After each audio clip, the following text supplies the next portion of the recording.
আসসালামু আলাইকুম। আমরা আরও একটি ভিডিও নিয়ে আসছি আপনাদের মাঝে।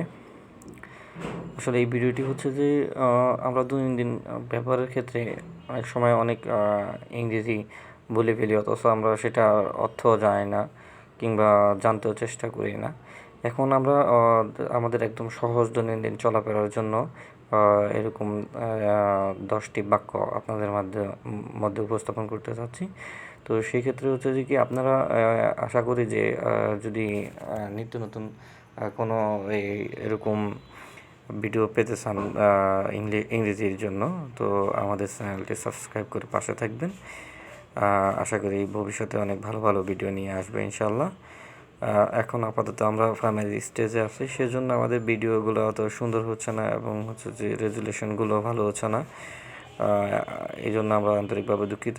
আপনাদের সাপোর্ট এবং ভালোবাসা পেলে ইনশাল্লাহ আমরা সামনে আরও ভালো ভালো ভিডিও নিয়ে আসব। তো যাই হোক, আমরা কথা না বাড়িয়ে আমরা ভিডিওর মধ্যে আসি। আমরা দেখতেছি যে এখানে লেখা আছে দৈনন্দিন প্রয়োজনে 10টি বাক্য যা আমাদের অতি গুরুত্বপূর্ণ।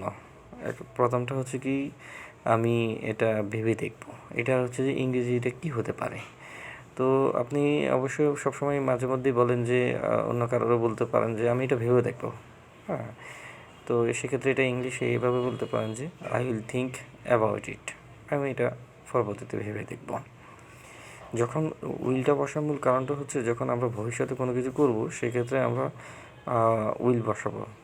ঠিক আছে, তো বাকিগুলো অর্থ অনুযায়ী বসা দিলে হয়ে যায়। এখানে টেন্স বেসিক্যালি ইংরেজির জন্য টেন্স অত গুরুত্বপূর্ণ না, ইটস মাই ওপিনিয়ন। ইংলিশ হচ্ছে যে টেন্সটা আপনি কখন জানবেন, যখন ইন ফিউচারে ভালো ইংরেজি বলতে চাচ্ছেন, গ্রামাটিক্যাল কোনো ধরনের প্রবলেম না হয় সেই ক্ষেত্রে।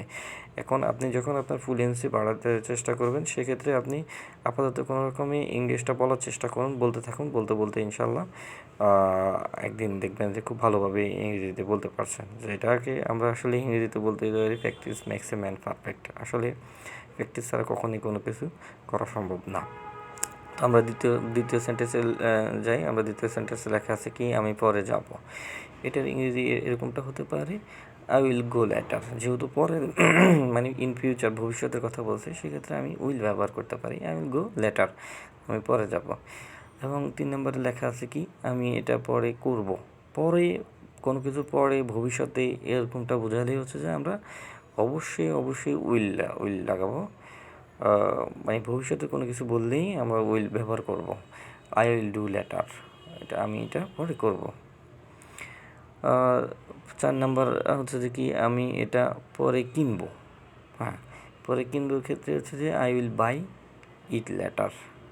যে কোনো জিনিস পরে হবে তো বাই উইল হবে। বাইয়ের ক্ষেত্রে হচ্ছে কি, বাইয়ের কিনার ইংরেজি কি, বাই। এটা মানে ইট, লেটার মানে পরে, তো আমি I will buy it later, আমি এটা পরে কিনবো। 5 নম্বর সেন্টেন্স এটা আছে যে আমি তোমাকে পরে দিব। তো এটার ইংলিশ হচ্ছে কি, দেওয়া মানে আমরা জানি যে গিভ। আর আমরা যেহেতু ভবিষ্যতে দেবো, সেক্ষেত্রে অবশ্যই উইল হবে। আর কে দিবে, আমি দিব, সেই জন্য এটা কী হবে, আই হবে। কাকে দিব, তোমাকে দিব। তো I will give you later, আমি তোমাকে পরবর্তীতে দিব বা পরে দিব। এটার ইংলিশটা এটাই হবে। তো 6 নম্বরে আমরা দেখতে পাচ্ছি যে লেখা আছে যে কি, আমি এটা পরে নিব। মানে এটা কে নিবে, আমি নিব। হ্যাঁ, তো আমি নেওয়া মানে কি, কোনো কিছু নেওয়া মানে হচ্ছে টেক। তো যেহেতু আমি এটা পরে নেব, I will take you later, I will take later, আমি এটা পরে নিব। যদি এরকমটা হতো যে I will take you later, তার মানে কি আমি এটা পরে নিব তোমার কাছ থেকে, তোমার থেকে। ঠিক আছে, তো আমরা এখন 7 নম্বর সেন্টেন্সের মধ্যে যাচ্ছি। 7 নম্বর সেন্টেন্সে বলা হচ্ছে কি, আমি পরে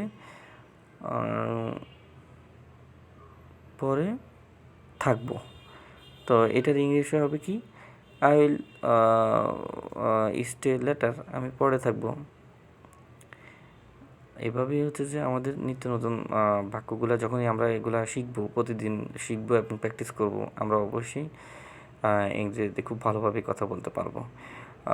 তো আমাদের ইংরেজিতে ভালোভাবে কথা বলার জন্য অবশ্যই এরকম সেন্টেন্সগুলো জানা অতীব দরকার, যেগুলো আমাদের নিত্য প্রয়োজনে সচরাচর ব্যবহৃত হয়।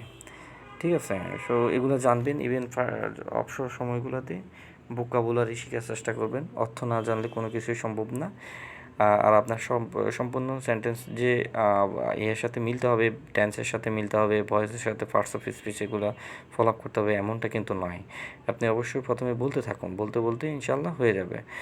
আমাদের 9 নাম্বার 8 নাম্বার হচ্ছে আমি পরে আসবো, so I will come later. 9 number হচ্ছে আমি পরে লিখবো, I will write later. 10 number এরকম হচ্ছে যে কি আমি এটা পরে আনবো। তো এখানে পরে পরে যেহেতু তাহলে তাহলে আমি কি আনবো, আই উইল ব্রিং, হ্যাঁ I will bring it later, আমি এটা পরে আনবো। That's it. এগুলো অবশ্যই শিখবেন, ইনশাল্লাহ কাজে আসবে।